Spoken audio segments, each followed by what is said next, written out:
नमस्कार दोस्तों, the physics portal में आपका स्वागत है। दोस्तों, माध्यमिक शिक्षक वर्ग 2 में गणित विषय के कैंडिडेट के लिए गणित के साथ साथ फिजिक्स और केमिस्ट्री भी पूछी जा रही है। दोस्तों, और फिजिक्स का जो सिलेबस दिया गया है वो बहुत अधिक है। केमिस्ट्री का सिलेबस एज कंपेयर कम है फिजिक्स की तुलना में। पर दोस्तों, घबराने की जरूरत नहीं है। आप अगर प्रैक्टिस करेंगे और समय देंगे तो ये भी हो जाएगा। दोस्तों, समय कम होने की वजह से मैं कोशिश ये करूंगा कि सारे टॉपिक को कवर करा दूं, सभी के कॉन्सेप्ट आप लोगों के कवर हो जाए। बहुत ज्यादा प्रैक्टिस में लेकर नहीं आ सकूंगा, पर हाँ, मैं सारे कॉन्सेप्ट क्लियर कराने की पूरी कोशिश करूंगा। आइए दोस्तों, शुरुआत करते हैं। दोस्तों, सबसे पहले जो यूनिट आपको दे रखी है 11, यूनिट 11 बल एवं यांत्रिकी। बल एवं यांत्रिकी मैकेनिक्स फिजिक्स का सबसे बड़ा पोर्शन होता है, वो इसमें शामिल किया है। तो बल एवं यांत्रिकी पर हमें टॉपिक दिए गए हैं और इन टॉपिक के अंतर्गत ही हमें पढ़ना है, इनसे बाहर नहीं जाना है।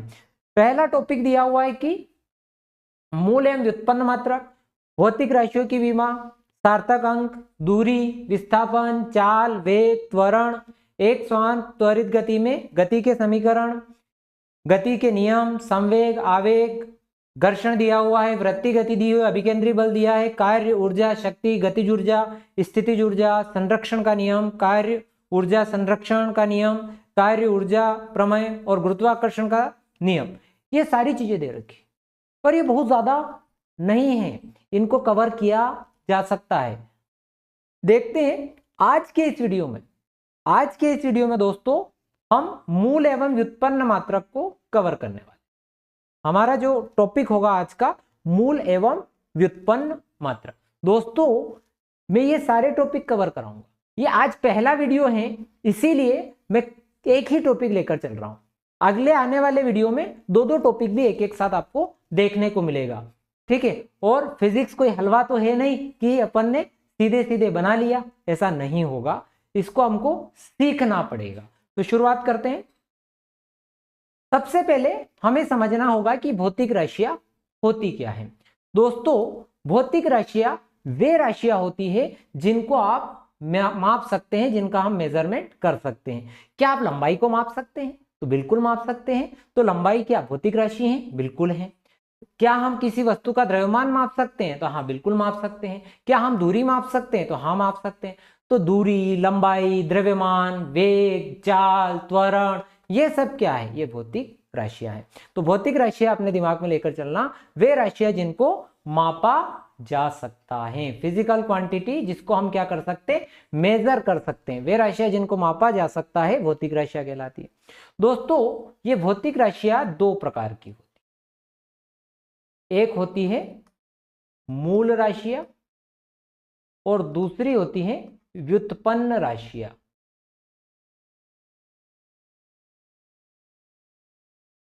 दोस्तों, 7 मूल राशियां होती हैं और 7 मूल राशियां ऐसी राशियां होती है जिसको किसी अन्य राशि से व्युत्पन्न नहीं किया जा सकता। मतलब जो अपने आप में स्वतंत्र होती है, अपने आप में कंप्लीट होती है। जैसे लंबाई। अब लंबाई कहने के बाद आपको मन में आ गया कि अब ये किसी से व्युत्पन्न नहीं की जा सकती।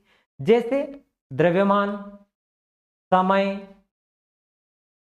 ताप, पदार्थ की मात्रा और ज्योति की तीव्रता। दोस्तों, ये 7 मूल राशियां हैं जो किसी अन्य राशि से व्युत्पन्न नहीं की जा सकती। या ऐसा कहूं कि वे राशियां जो किसी अन्य राशि पर निर्भर नहीं करती है। तो ये जो है अन्य पर निर्भर नहीं करती है। ठीक, क्लियर अपने दिमाग में लेके चले कि मूल राशियां अन्य किसी राशि पर निर्भर नहीं करती हैं। आपसे यहां एक प्रश्न पूछा जाए कि भाई मूल राशियों की संख्या कितनी है? तो मूल राशियों की संख्या 7 है। ठीक, व्युत्पन्न राशियां, अब वे राशियां जो इन 7 की सहायता से उत्पन्न होती हो, इन 7 की सहायता से पैदा होने वाली राशियां क्या होती है? व्युत्पन्न राशियां। जो कि किस पर निर्भर करेगी? तो व्युत्पन्न राशियां मूल राशियों पर निर्भर होती है, अर्थात यह एक दूसरे से स्वतंत्र नहीं होती है। उदाहरण के लिए मान लो व्युत्पन्न राशियों में हम क्षेत्रफल की बात करें, ठीक है। अगर मुझे किसी का क्षेत्रफल लिखना है तो मैं लिखूंगा लंबाई गुणित चौड़ाई, ठीक है, क्योंकि चौड़ाई को भी लंबाई की विमा में ही नापा जाता है, इसीलिए आप चौड़ाई की जगह भी आप लंबाई लेंगे, तो क्या हो जाएगा, लंबाई का वर्ग। ठीक, यानी कि किसी राशि का क्षेत्रफल लिखने के लिए हमें किसकी जरूरत पड़ी, लंबाई के मात्रक की जरूरत पड़ी। ठीक है, आप सभी जानते हैं कि क्षेत्रफल का मात्रक मीटर वर्ग होता है। ठीक, यानी चौड़ाई के लिए अलग से कोई मात्रक नहीं है। ठीक, क्षेत्रफल के लिए अलग से कोई मात्रक नहीं बनता है, वो किसकी सहायता से बनता है, तो वो मूल राशियों की सहायता से बनता है। तो अभी हमें यह पता चला कि भौतिक राशियां कितने प्रकार की होती हैं, तो भौतिक राशियां दो प्रकार की होती है, मूल राशियां और व्युत्पन्न राशियां। ये इनके परिमाण के आधार पर हम तय कर रहे हैं। भौतिक राशियां दो प्रकार से होती है, ये मैं किस आधार पर कह रहा हूं, मैं परिमाण के आधार पर कह रहा हूं। ठीक, दिशा के आधार पर नहीं कह रहा हूं। अगर दिशा के आधार पर जाएंगे तो सदिश और अदिश दो प्रकार हो जाएंगे। ठीक, सदिश भी, बीजगणित भी आपको पढ़ना है मैथमेटिक्स में, वो भी मैं पढ़ाऊंगा आपको। ठीक दोस्तों, तो परिमाण की बात हो गई, तो जिसका परिमाण के आधार पर भौतिक राशियां दो प्रकार की, मूल राशियां और व्युत्पन्न राशियां। व्युत्पन्न राशियों के उदाहरण हो सकते हैं, क्षेत्रफल हो सकता है, आयतन हो सकता है, वेग हो सकती है, चाल हो सकता है, ये सब राशियां क्या है, व्युत्पन्न राशियां। अब मैंने कहा कि मूल राशियों की संख्या 7 है। दोस्तों व्युत्पन्न राशियों की संख्या कितनी होगी, तो अनंत। आप चाहे उतनी व्युत्पन्न कर लो, हमारे हाथ में है। ठीक है, तो आप चाहे जितनी राशियां बना सकते हैं, तो इनकी राशियों की संख्या हम कहेंगे अनंत होती है। यहां से अब हमने शुरुआत करी। फिर दोस्तों आता है मात्रक। मात्रक क्या है, अब हम सामान्यतः जैसे प्रयोग करते हैं कि भाई 5 किलोमीटर, दूरी को किलोमीटर में नापते हैं, मीटर में मापते हैं, या किसी वस्तु का द्रव्यमान माप रहे हैं, जैसे 5 किलोग्राम, 2 किलोग्राम, 4 किलोग्राम। ठीक है, अब हमारे पास एक बिल्कुल फिक्स क्वांटिटी होती है, किलोग्राम। 1 किलोग्राम है, 1 किलोग्राम जो अंतरराष्ट्रीय मापतोल ब्यूरो ने डिसाइड किया है वो 1 किलोग्राम। अब उस 1 किलोग्राम का हमें 2 चाहिए तो हम उसका डबल कर देते हैं, मल्टीपल कर देते हैं, बढ़ाते जाते हैं, बढ़ाते जाते हैं कि नहीं जाते। यानी कि आपके पास एक बिल्कुल फिक्स क्वांटिटी है। जैसे लंबाई को मापने के लिए हमारे पास मीटर होता है, द्रव्यमान को मापने के लिए किलोग्राम होता है, ग्राम होता है, तो उसको अपन क्या बोलते हैं, मात्रक बोलते हैं। तो मात्रक एक नियत परिमाण की वह राशि है जिसकी सहायता से उसी प्रकार की अन्य भौतिक राशियों का मापन किया जा सकता है। एक नियत परिमाण की राशि जिसकी सहायता से उसी प्रकार की अन्य भौतिक राशियों का मापन कर सकते हैं। ठीक है, तो इसको अपन मात्रक कहते हैं। देखो थोड़ा सा और मात्रक के बारे में बात करते हैं। जब हम फिजिकल क्वांटिटी की बात कर रहे हैं, ठीक है, हमने फिजिकल क्वांटिटी की बात करी, जब मात्रक की चर्चा आई तो मात्रक में दो चीजें बहुत इंपॉर्टेंट है। ठीक, अभी मैंने कहा जैसे आप बाजार गए और 1 किलो शक्कर लेकर आए, तो शक्कर क्या लिखोगे आप, शक्कर की कीमत आपने लिखी कि शक्कर का जो द्रव्यमान है वो 1 किलोग्राम। ये क्वांटिटी जो मैंने यूज करी है, क्यू जो यूज किया है, ये मैंने द्रव्यमान के लिए यूज किया है। ठीक है, द्रव्यमान कितना है, क्यू मान लिया, क्यू बराबर हो गया 1 किलोग्राम। एक क्या है, नंबर है। 2 किलो लाता तो 2 हो जाता, 3, 4, 5, 6, और इसके साथ ये लगी हुई है, इसको कहते हैं हम यूनिट। तो दोस्तों Q इज इक्वल टू हमने इसमें लिखा NU। ठीक, अब आप सब एक चीज देखें, अगर मैं U इज इक्वल टू लिखूं तो इसको Q बाई N लिखूंगा। दोस्तों जो Q है द्रव्यमान है, तो द्रव्यमान तो फिक्स है, ये तो नियत रहता है, ये फिक्स रहता है। अर्थात जो यूनिट है वो इनवर्सली प्रोपोर्शनल हो गई नंबर के। ठीक है, जो परिमाण के, नंबर यानी परिमाण, मतलब उस भौतिक राशि के परिमाण के इनवर्सली प्रोपोर्शनल हो गई। तो मात्रक, जो मात्रक हैं भौतिक राशि के परिमाण के इनवर्सली प्रोपोर्शनल, भौतिक राशि के परिमाण के इनवर्सली प्रोपोर्शनल। दोस्तों समझिए इस चीज को, आप लोगों के पास किलोग्राम होता है, द्रव्यमान की मात्रक की बात कर रहा हूं, आपके पास ग्राम होता है, समझ आती है आपको, किलोग्राम द्रव्यमान। 1 किलोग्राम में कितने ग्राम होते हैं, 1 किलोग्राम में कितने ग्राम होते हैं? 1000 ग्राम होते हैं। 1 किलोग्राम में 1000 ग्राम होते हैं। यानी कि हम ये कहें 1 किलोग्राम में 1000 ग्राम। जब हम परिमाण हमारा छोटा है, यानी 1 किलोग्राम छोटा है, परिमाण छोटा है, तो मात्रक क्या होगा? बड़ा। परिमाण छोटा, मात्रक बड़ा। अब परिमाण बड़ा हो गया, देखो 1000 ग्राम हो गया, तो ग्राम में 1 किलो क्वांटिटी के लिए 1000 प्रयोग हो रहा है, तो यहां नंबर बड़ा है, 1000 बड़ा है परिमाण में, तो 1000 बड़ा होगा तो मात्रक उसका छोटा होगा। ठीक, यानी कि नंबर बड़ा तो मात्रक छोटा, नंबर छोटा तो मात्रक बड़ा। ठीक है, आप सोच रहे होंगे सर ये हमें इतना बेसिक इससे क्यों ले रहे हो? तो आपको बिल्कुल एक एक चीज समझनी पड़ेगी, क्योंकि आप कंपटीशन एग्जाम देने जा रहे हो।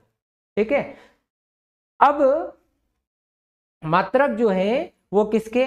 उसके परिमाण के व्युत्क्रमानुपाती होता है। ये चीज क्लियर हो गई। अब आते हैं दोस्तों, जो टॉपिक उसने दिया हुआ है उस पर। पहला टॉपिक क्या दिया है? मूल मात्रक और व्युत्पन्न मात्रक दिया हुआ है। तो दोस्तों जो मात्रक हैं, अब वो दो प्रकार के मात्रक जो हैं दो प्रकार के होते हैं। एक तो हो गया मूल मात्रक और दूसरा हो गया व्युत्पन्न मात्रक। ठीक, तो मूल मात्रक वे मात्रक जो एक दूसरे से स्वतंत्र होते हैं। मूल मात्रक वे मात्रक जो एक दूसरे से स्वतंत्र होते हैं, जो किसी पर निर्भर नहीं करते हैं। जैसे द्रव्यमान के लिए आप लोग किलोग्राम यूज करते हैं, लंबाई के लिए आप मीटर यूज करते हैं, समय के लिए सेकंड यूज करते हैं। अभी मैं मात्रकों पर भी आऊंगा, जो मैंने 7 क्वांटिटी बताई है उन पर भी मैं आऊंगा। अभी केवल इनकी ऊपर ऊपर से डेफिनेशन बता रहा हूं। व्युत्पन्न मात्रक जो इनकी सहायता से बनते हैं, जैसे क्षेत्रफल की बात करो तो लंबाई गुणित चौड़ाई। लंबाई के लिए भी आप मीटर यूज करते हैं, चौड़ाई के लिए भी मीटर यूज करते हैं, ये हो गया मीटर वर्ग। क्षेत्रफल का मात्रक मीटर वर्ग होता है। इस तरह से निकालें, अभी बेसिक डेफिनेशंस चल रही है। तो मूल मात्रक और व्युत्पन्न मात्रक दो प्रकार के होते हैं। सेम, इनकी संख्या भी 7 है और ये अनंत होते हैं। जो मूल राशियों में परिभाषाएं थी, जो चीजें थी, वही यहाँ है, पर यहाँ केवल हम आ गए मात्रक पर। ठीक, अब मात्रकों के साथ साथ एक चीज और दे रखी है, मात्रकों की पद्धतियां। आपको क्या दे रखी है? मात्रकों की पद्धतियां। तो दोस्तों मात्रकों की पद्धतियों की बात भी करते हैं, सिस्टम ऑफ यूनिट्स की।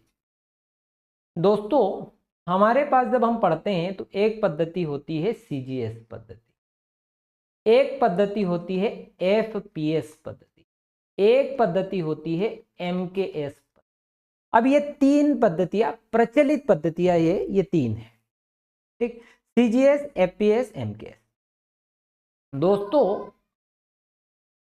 सीजीएस पद्धति का पूरा नाम सेंटीमीटर ग्राम सेकंड।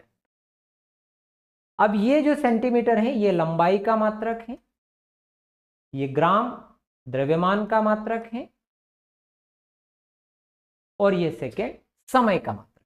तो देखो लंबाई का मात्रक सेंटीमीटर, सीजीएस पद्धति में लंबाई का मात्रक सेंटीमीटर, द्रव्यमान का मात्रक ग्राम, समय का मात्रक सेकंड। लंबाई का मात्रक एफपीएस में फुट, पी फॉर पाउंड, द्रव्यमान का मात्रक पाउंड, समय का मात्रक सेकेंड।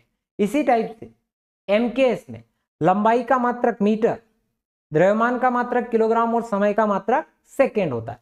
दोस्तों ये जो सीजीएस पद्धति है, इस सीजीएस पद्धति को मीट्रिक पद्धति के नाम से भी जाना जाता है, और ये फ्रेंच पद्धति है, ये फ्रेंच सिस्टम है, तो ये फ्रेंच पद्धति के नाम से भी जानी जाती है। सीजीएस पद्धति फ्रेंच पद्धति के नाम से भी जानी जाती है। एफपीएस पद्धति, देखो ये याद कैसे रहेगा, कौन सी फ्रेंच है कौन सी एफपीएस।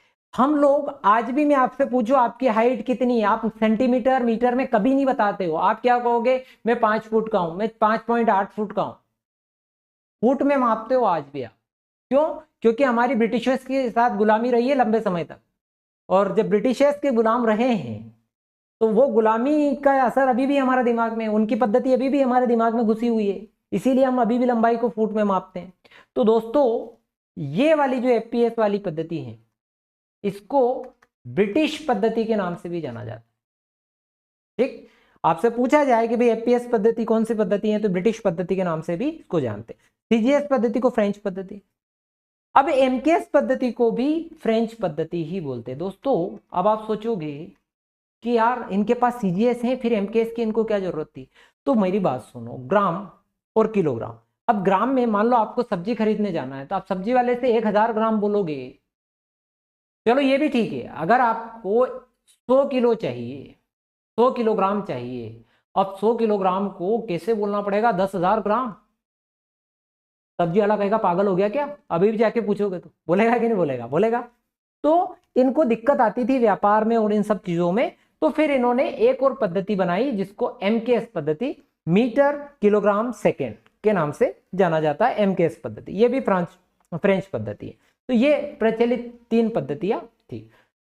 अब क्या होता है, जब देशों के बीच में आपस में व्यापार शुरू हो गए, डेवलपमेंट हुआ, तो डेवलपमेंट होने के बाद जब अलग अलग देशों से, अलग अलग कंट्रियों से व्यापार शुरू हो गया, तो फिर दिक्कत आने लग गई।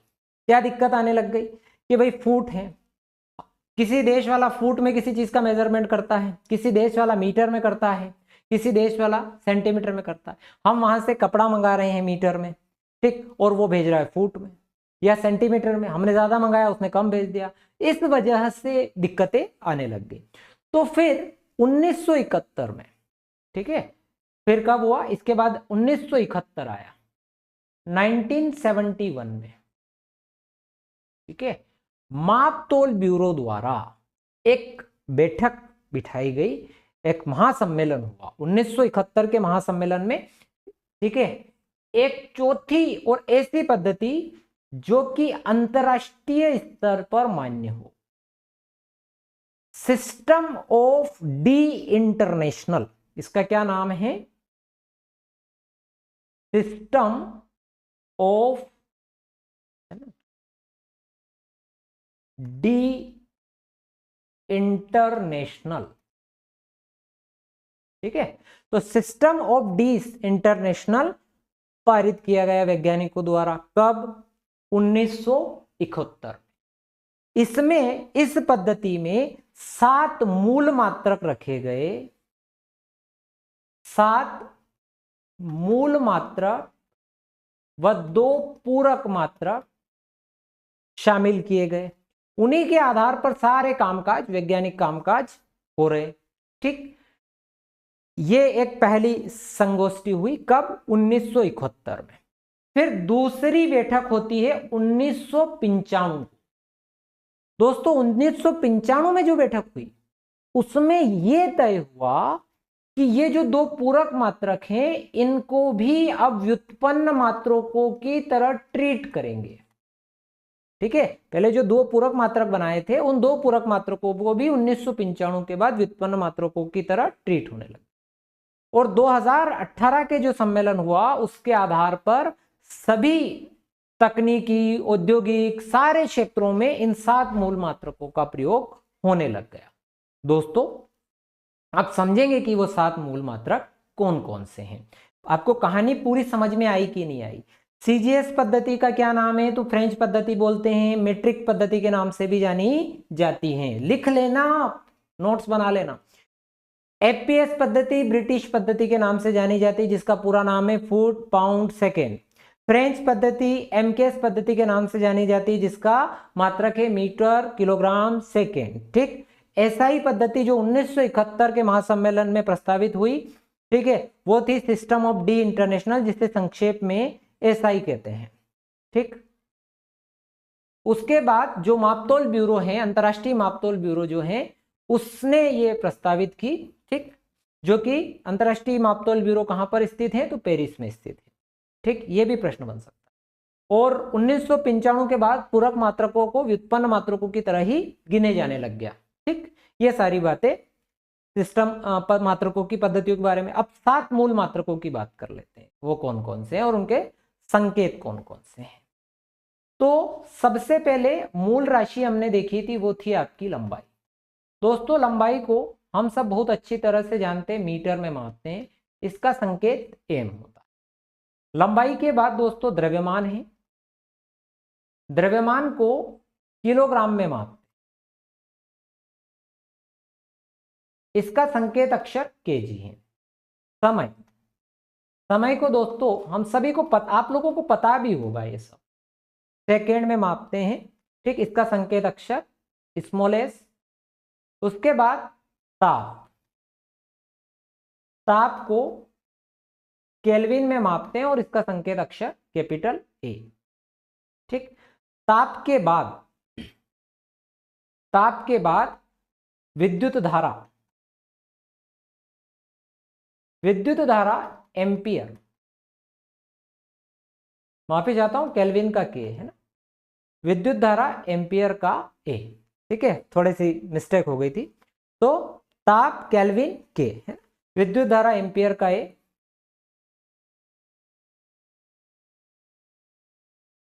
अब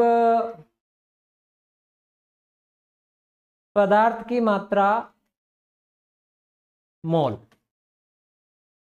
ठीक, और ज्योति की तीव्रता, ज्योति की तीव्रता होती है कैंडेला। दोस्तों ये वो 7 मूल मात्रक हैं जो अपन ने लिखे, ये जो मात्रक हो गए और ये जो हो गए इनके संकेत। दोस्तों अब इसमें भी कुछ चीजें ध्यान से देखने की हैं, याद रखने की हैं, समझने की हैं। यहां देखो केल्विन और ये जो एम्पियर दिख रहा है, बाकी सारे लेटर मैंने छोटे लिखे, पर ये केल्विन और एम्पियर को बड़ा लिखा है। क्यों लिखा है? जब भी वैज्ञानिकों के नाम से कोई संकेत लिखा जाता है तो वह कैपिटल लेटर में आएगा, बिल्कुल पक्का रख लेना। वैज्ञानिकों के नाम से शुरू होने वाले संकेत को कैपिटल लेटर में लिखा जाएगा, स्टार बना के लिखो, ठीक। उसके बाद यदि आपको पूरा लिखना है, अगर एम्पियर आपको पूरा लिखना है तो अंग्रेजी के छोटे लेटर में लिखेंगे, पहला लेटर बड़ा नहीं आएगा, ठीक। ये बात भी अपने को याद रखनी है। बहुत सरल सरल बातें बता रहा हूं और बिल्कुल गहराई से बता रहा हूं इसी वीडियो में। मूल मात्रक और मात्रकों की पद्धतियां दोनों ही आपका क्लियर हो रहा है कॉन्सेप्ट। उसके बाद सारे स्मॉल लेटर में। अब कई बार क्या होता है कि कुछ स्टूडेंट और ऐसी गलती करते हैं, अक्सर हम पढ़ाते हैं तो स्कूलों में हम देखने को मिलता है, तो ये जो सी है बड़ा लिख देते हैं और डी छोटा लिख देते हैं, तो ये कैडमियम की तरफ चला जाता है, तो उसमें नहीं जाना है अपने को, है ना। और फुल स्टॉप का प्रयोग कभी भी नहीं होता। जैसे कुछ लोग मीटर लिखते तो मीटर डॉट लगा देते पीछे, फुल स्टॉप या पूर्ण विराम का इसमें प्रयोग नहीं किया जाता, ठीक है। संकेत को लिखने में कुछ ये सावधानियां आपको रखनी है, और भी कुछ सावधानियां निकल कर आएगी अभी, तो वो मैं आपको साथ के साथ बता दूंगा।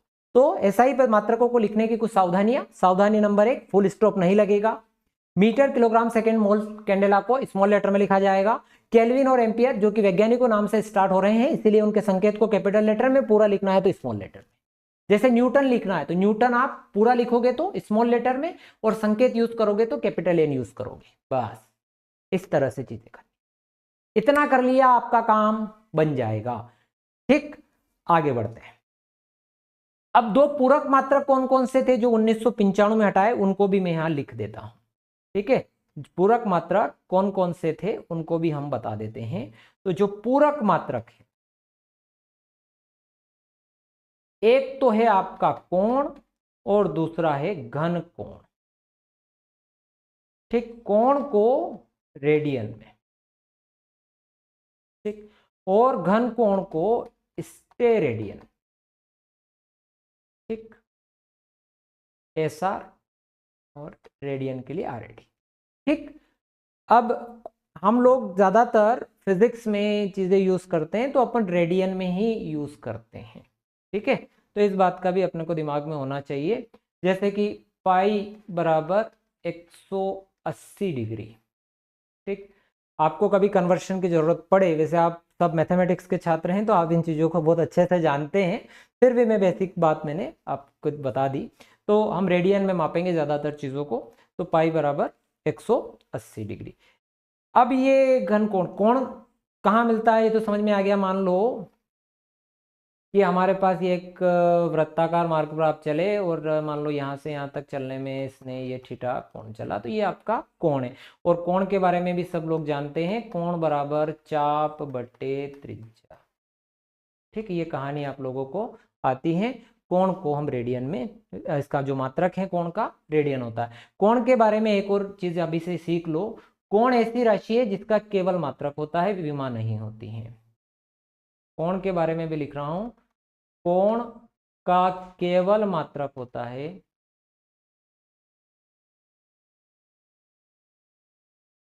विमा नहीं। अगर विमा आपको पहले से पता है तो कोई दिक्कत नहीं, नहीं पता है तो हम विमाओं वाला सेक्शन कल के वीडियो में पढ़ेंगे, तो उसमें हम आपको बता देंगे।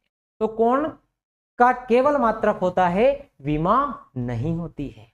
ठीक, फिर दूसरी चीज है घन कोण। तो घन कोण, जैसे कोण आप लोगों को पता है, ठीक, पूरा 3D शेप तो मैं बना नहीं पाऊंगा ना इसका यहाँ पर। ठीक, तो ये पूरा कोण मैंने बना दिया। अब आपका जैसे आइसक्रीम है और आइसक्रीम के ये यहाँ बीच में जो कोण बनता है ये वाला, ठीक, इस कोण को बोलते हैं घन कोण। इसको हम डी ओमेगा से दर्शाते हैं। इसका मान सामान्यतः 4 पाई के लगभग होता है।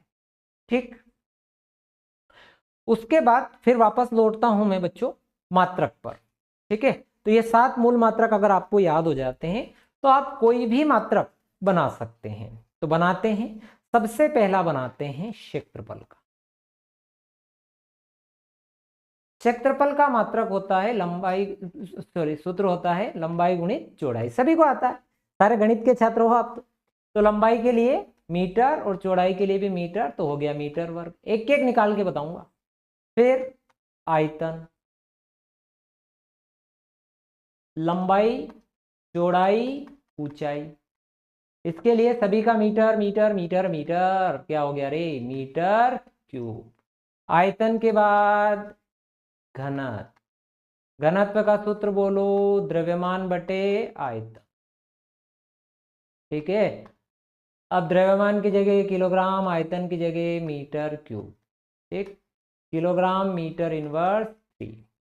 घनत्व के बाद हम ले लेते हैं चाल और वेग। दोनों का एक ही मात्रक होता है, हालांकि दोनों क्वांटिटी अलग अलग है, दोनों ही अलग अलग राशियां। चाल का सूत्र सभी को याद होता है, दूरी बटा समय। विस्थापन का भी सभी को याद होता है, क्या होता है, सॉरी, वेग का विस्थापन बटा समय। तो दूरी के लिए यूज करेंगे मीटर, दूरी और विस्थापन के लिए मीटर यूज होता है, समय के लिए सेकेंड। तो मीटर सेकेंड इनवर्स 1 या फिर मीटर पर सेकेंड भी लिख सकते हैं। अगला है आपका चाल के बाद वेग के बाद त्वरण। त्वरण समय के साथ वेग में परिवर्तन की दर को त्वरण बोलते हैं। तो वेग का हो गया ms इनवर्स और s, ये आ गया ms इनवर्स 2।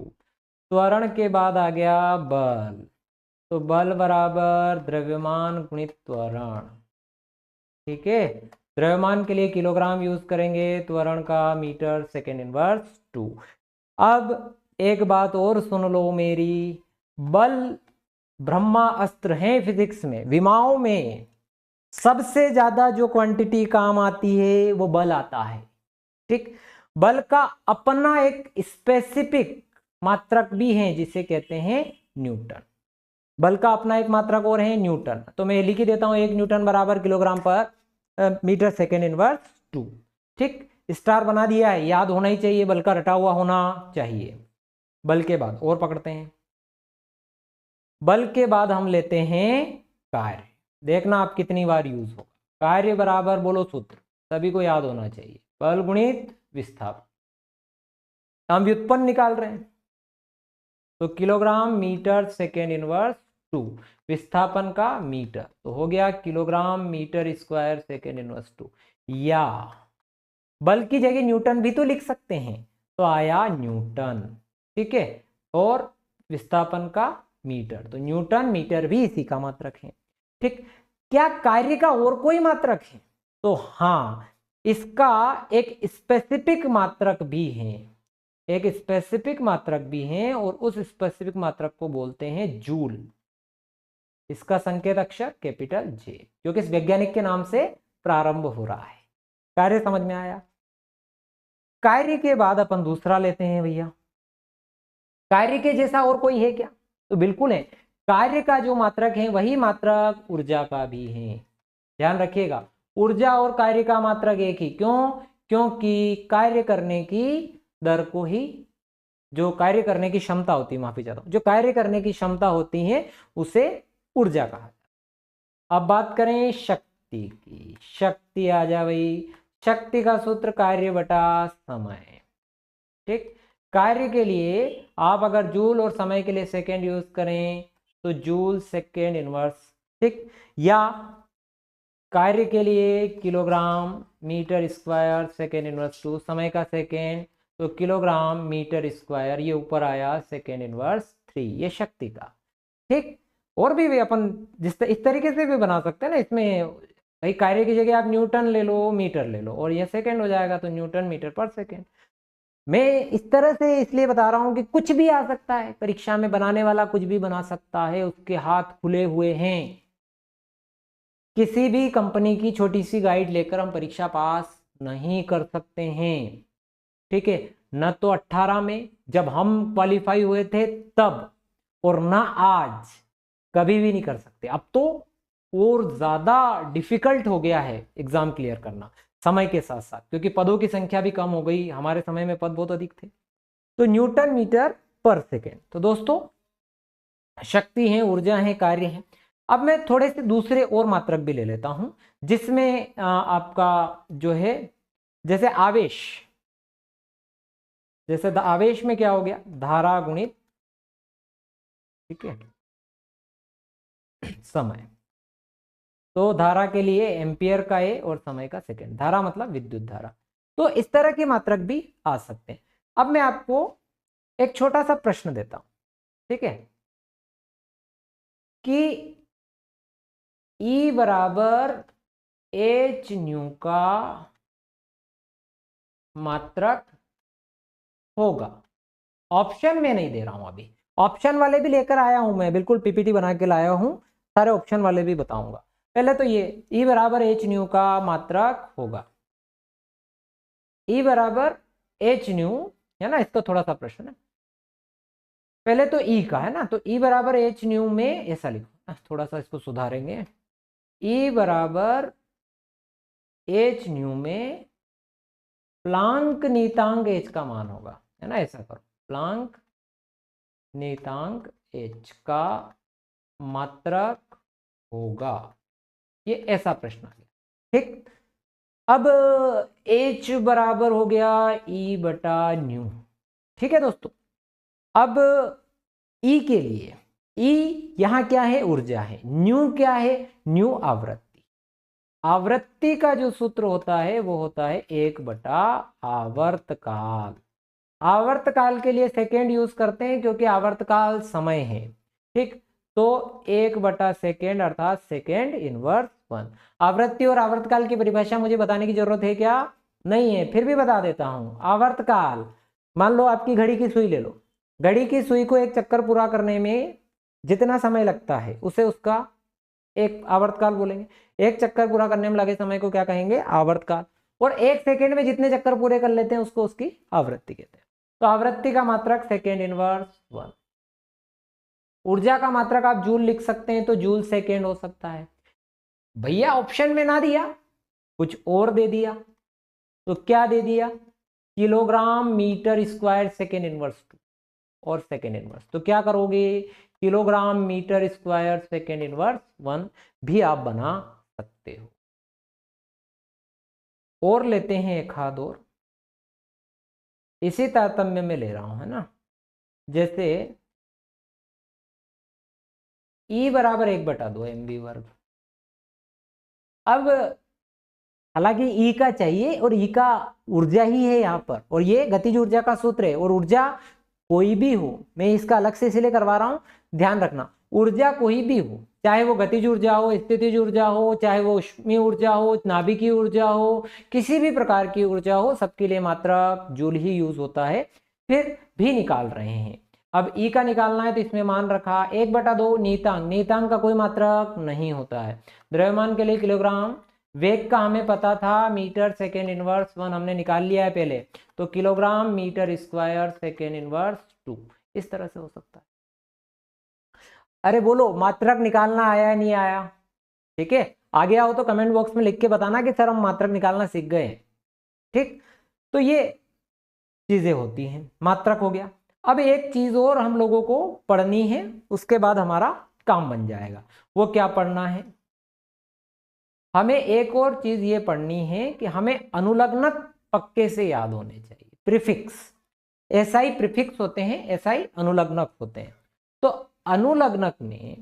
अनुलग्नक में आपको देखो, मैं यहां लिखता हूं कि 10 की घात 3, 10 की घात 6, 10 की घात 9, 10 की घात 12 और 10 की घात 15। हालांकि 18 और 1 से ही शुरू होते हैं, डेका है ना, डेका हेक्टो उस पे चलते हैं, पर उनको मैं नहीं बता रहा। इसको माइनस में ले, 10 की घात -3, 10 की घात -6, 10 की घात -9, 10 की घात -12 और 10 की घात -15।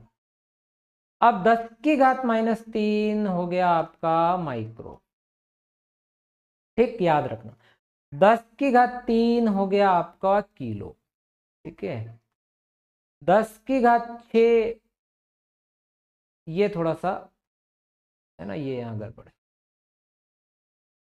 10 की घात 3 किलो, 10 की घात -3 मिली, है ना। ठीक, 10 की घात 6 मेगा, 10 की घात -6 माइक्रो, और माइक्रो के लिए संकेत म्यू का यूज करेंगे।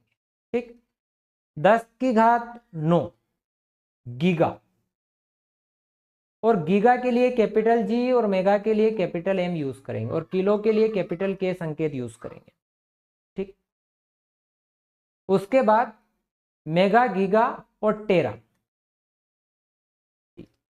ठीक, अब इधर इसका हो गया नैनो, नैनो के लिए स्मॉल है। ठीक, इसके हो गया पीको। ठीक है, पीको का पी। ठीक, की घात 15 पेटा, और ये फेमटो, स्मॉल एफ है ना, ये कैपिटल एफ, ध्यान पी याद रखना, ये कैपिटल पी है ना। तो ये अनुलग्नक याद रखना है। अब अनुलग्नक के बाद एक चीज और क्लियर हो जाएगी, ये टेबल आप कंप्लीट करिएगा। ये कंप्लीट कर लेते हैं तो यहां से एक सावधानी और, दो प्रीफिक्स, दो अनुलग्नक एक साथ कभी नहीं आएगी। जैसे आपको 10 की घात -12 मिलता है, तो आप ऐसा नहीं करेंगे गणित लगा के 10 की घात -6, 10 की घात -6 माइक्रो माइक्रो, कभी भी नहीं होगा। ये सावधानी भी आपको रखनी है। ठीक है, आगे बढ़ते हैं और अब कुछ प्रश्नों पर चर्चा करते हैं। सबसे पहला प्रश्न है आपका कि निम्न में से कौन सा एक मात्रकों की ब्रिटिश पद्धति का मात्रक नहीं? क्या ढूंढना? नहीं। अब मैंने आपको एफपीएस पढ़ाया, मैंने कहा ब्रिटेन वाली, तो एफपीएस फुट पाउंड सेकेंड, तो फुट होता है उसमें, हाँ होता है भैया, पाउंड भी होता है और सेकेंड भी होता है, क्या नहीं है? मीटर नहीं है। ठीक, तो ब्रिटिश पद्धति का भाग नहीं है, तो किसका भाग है ये? तो ये एमकेएस का भाग है। ठीक है, एमकेएस और एसआई का भी भाग बोल सकते हैं। निम्न में से कौन सा समय का मात्रक नहीं है? देखो, घंटा समय का मात्रक है, सेकेंड समय का मात्रक है, वर्ष समय का मात्रक है, पार्सेक यहाँ डिफरेंट दिख रहा है इसलिए अपन ने अंदाजा लगा लिया, बट ये होता है दूरी का मात्रक। क्लियरली याद रखना है, पार्सेक दूरी का मात्रक होता है, प्रकाश वर्ष दूरी का मात्रक होता है। किसी भौतिक राशि के मात्रकों की सभी तीन पद्धति में समान मात्रक होता है। देखो, सीजीएस, एमकेएस और एफपीएस में क्या चीज कॉमन थी जो सब में मिली? तो वो क्या था? द्रव्यमान था क्या? नहीं। लंबाई था क्या? नहीं। क्या समय था? तो बिल्कुल सभी पद्धतियों में मिलने वाला मात्रक समय है। ठीक, नेक्स्ट क्वेश्चन लेते हैं। किस वर्ष में मानकों की एसआई पद्धति को विकसित तथा मापतोल सम्मेलन द्वारा सिफारिश की गई? तो किस वर्ष में सिफारिश की गई थी, विकसित किया गया था? तो मैंने बताया था कि 1971 में वो सम्मेलन आपका हुआ था। ठीक, अगला जो आपका प्रश्न है कि निम्न में से मात्रकों की कौन सी पद्धति द्रव्यमान, लंबाई और समय के मात्रक पर आधारित नहीं है? जो समय के जो लंबाई, द्रव्यमान और समय के मात्रक पर आधारित नहीं, कौन से मात्रकों की पद्धति? तीन पद्धतियां तो ये हम पढ़ते हैं, है ना। जो लंबाई, द्रव्यमान और समय पर आधारित थी। चौथी पद्धति में लंबाई, द्रव्यमान और समय आता जरूर है पर इस पर आधारित नहीं है। हाँ, ये जरूर एक चीज और मैंने वहां नहीं बताई, ये एमकेएस पद्धति का संशोधित रूप है। ठीक है, ये एमकेएस पद्धति का संशोधित रूप है, इसको संशोधित किया, मॉडिफाई फॉर्म है एमकेएस पद्धति का, ये भी आप ध्यान रखिएगा। 1 माइक्रो को नैनोमीटर के साथ अनुपात होगा 10⁻3, 10⁻−3, 10⁻−6, 10⁻−9। तो 1 माइक्रो में होते हैं 10⁻6 और 1 नैनो में होते हैं 10⁻9। तो ये हो गया आपका सीधा सीधा, इसको 9 को ऊपर पटक दो तो 10⁻3, ये आपका उत्तर हो गया। ठीक, अगला प्रश्न है जो आपका है, निम्न में से कौन सा लंबाई का मात्रक नहीं है? तो देखो, पारसेक लंबाई अर्थात दूरी का मात्रक है। एंगस्ट्रोम, तो आपको ये भी याद होना चाहिए भाई, एक एंगस्ट्रोम बराबर कितना, तो 10⁻−10 मीटर, और सेंटीमीटर में जाएंगे तो 10⁻−8 सेंटीमीटर। ठीक, फर्मी हमने अभी हल पढ़ा 10⁻−15 मीटर, ये भी दूरी का, ये भी दूरी का, ये भी दूरी, ये बर्न दूरी लंबाई का मात्रक नहीं है। ठीक, याद रखिएगा। अगला प्रश्न है कि निम्न में से सर्वाधिक छोटा मात्रक है? तो millimetre 10⁻−3 metre, angstrom 10⁻−10 metre, fermi 10⁻−15 metre. ठीक है, और मीटर तो ऑलरेडी मीटर। अब देखो, मीटर इन सब में बड़ा है, इन सब का बाप कौन? मीटर। मीटर के बाद कौन? मिलीमीटर। मिलीमीटर के बाद कौन? एंगस्ट्रोम। एंगस्ट्रोम के बाद कौन? फर्मी। सबसे छोटा कौन हो गया भैया? फर्मी। ठीक, तो जो दिए गए हैं इनमें सबसे छोटा फर्मी है। प्रकाश वर्ष किसका मात्रक है? तो प्रकाश वर्ष हम पहले ही बात कर चुके, दूरी यानी लंबाई का मात्रक है। तो प्रकाश द्वारा एक वर्ष में तय की गई दूरी को क्या कहते हैं? प्रकाश वर्ष कहते हैं। तो प्रकाश वर्ष प्रकाश द्वारा एक वर्ष में तय की गई दूरी। तो दूरी बराबर होता है चाल गुणित समय। ठीक है, इसका मान भी आ सकता है। तो चाल होती है प्रकाश की 3×10⁸ मीटर पर सेकेंड, और समय लगा एक वर्ष यानी 365 दिन। 365 दिन में, एक दिन में 24 घंटे, और एक घंटे में 60 मिनट, और 60 मिनट में 60 सेकेंड होता है। इन सबको अगर आप कैलकुलेट करके निकालोगे तो 9.45 × 10⁻15 मीटर या 9.45 × 10⁻12 किलोमीटर होता है। ठीक, तो ये एक प्रश्न और बन सकता है। तो प्रकाश वर्ष दूरी का मात्रक है, दूरी ज्ञात की जाती है। दोस्तों, मैंने पूरा प्रयास किया है कि मूल मात्रक, व्युत्पन्न मात्रक और मात्रकों की पद्धतियां इस वीडियो में कवर हो जाए। ऐसे ही वीडियो आगे भी मैं लेकर आने वाला हूं। तो दोस्तों, चैनल को सब्सक्राइब कर लीजिए और अपने दोस्तों के साथ शेयर करना मत भूलना। थैंक यू वेरी मच, मिलते हैं नेक्स्ट वीडियो में।